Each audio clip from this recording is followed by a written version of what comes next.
Great good shot. touch, guys. Very good. Although, Very good. there's a roll there. Roll off the 4-foot one. A little mistake, actually. Yeah. But they're not playing that one. Okay. I think I'd be playing that hit and roll underneath. I don't mind control. You might get the double. On the top when you're talking. Yeah. Yeah. A little more. Just a little, yeah. Like that ice or hairless? I like it. Solid board. Someone has to make a roll here if they're to get their deuce. Yeah. Depending on where you roll to, though, Bosher might have a short little run. Almost control. Yeah, but he would have to stick it, because if he doesn't, then Cooey goes around the card. Right? So this is exciting. Whoa! Girl! Straight! Hard card! Great shot. There's the roll that they were looking for. Fantastic shot. Yeah.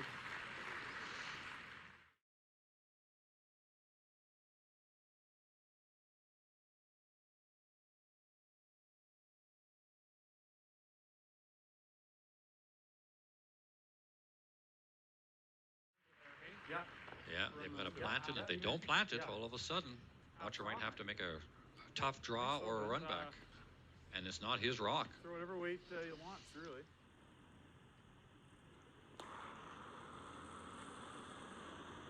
Bird. Yep. Okay. Too far. That's a mistake.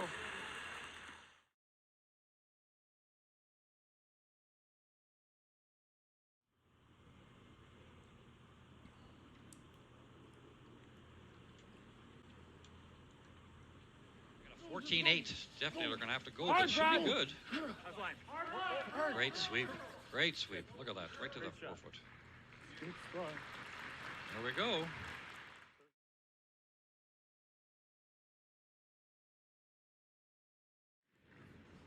Okay. Middle.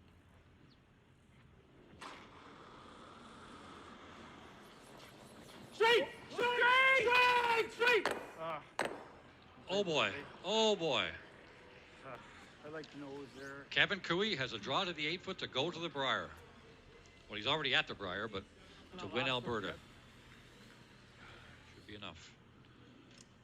They're out in the good stuff, so they should have no issue with the slide path slowing it down.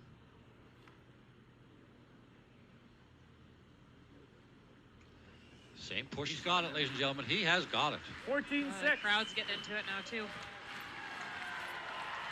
What a great game. There you have Team it. Cooey, your Alberta champions. Sarah, thank you so much. That was a pleasure. Thanks, Don. Thanks, everybody, for tuning in.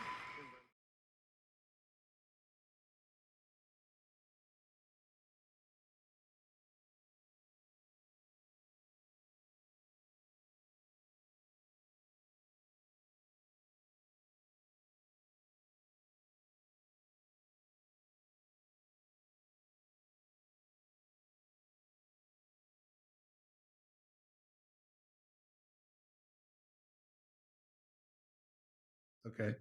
So another option is hitting and rolling underneath those guards off the top red, and maybe getting a drive-by double on the one near the top of the 4-foot.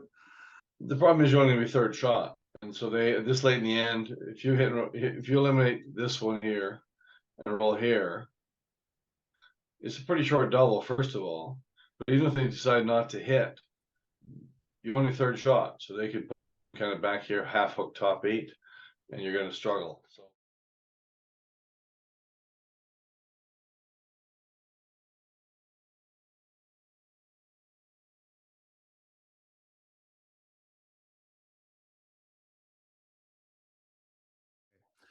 Now, how about hitting and rolling off that back red and rolling to, say, the edge of the 4-foot? Yeah, I think hit and roll off this one is probably the best option, but it's kind of important where you roll to. There's a roll there. Roll off the 4-foot one. A little mistake, actually. Yeah. But they're not playing the... If you were to hit this guy and roll, say, right here, first of all, they're going to have about a 2-foot run back that they're never going to miss. But they could make it in such a way that you're going to have no shot.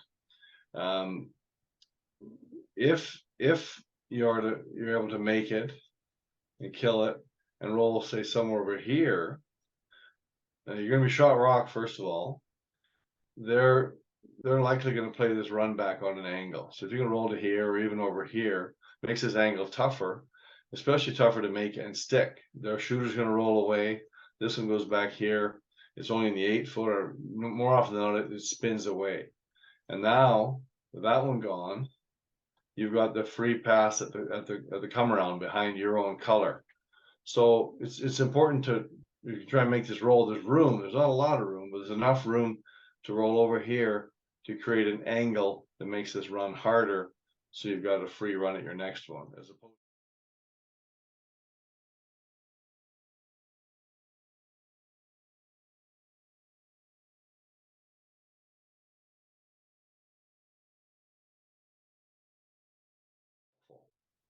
So he's almost, put in a spot where he gets Brendan to do his dirty work for him, and clear out his path and let him get around underneath that corner guard. And I think that ultimately wins him the game. Yeah, that's how it kind of works. So, I mean, I guess the thing I take away from all that is how he's looking ahead. He's not looking at what can I hit and leave my shooter somewhere. I mean, he's looking at what can I hit so that leaves my shooter, so it leaves them something. And the result of that is going to be pretty good for me. Yeah, it's something we covered in the book. We called it a 3-shot window, right? If I do this, he'll do this, and then I'll probably do this. And how will that help me, achieve my goal? So that's what he's doing here. He's thinking, if I roll here, this happens, that's bad. If I roll here, this happens, well, that's better. Let's try that. You know what I mean? So it's a 3-shot window kind of a thought. Yeah, it's pretty amazing how these guys do it so quickly. Like it's just, well, I guess it becomes intuitive. Yeah, you do it a million times. You quickly run through the scenario. I do this, he does this, I do this. That's bad. I do this, he does this, I do that. That's better, right? So yeah. Well, my problem is I can never find a good one, so that's the problem. Well, and then you also have to make the shot too. That's kind of key. Well, you got to make the shot. Maybe that's where I'm going wrong. Okay, Mickey, thanks for your time. You betcha, anytime.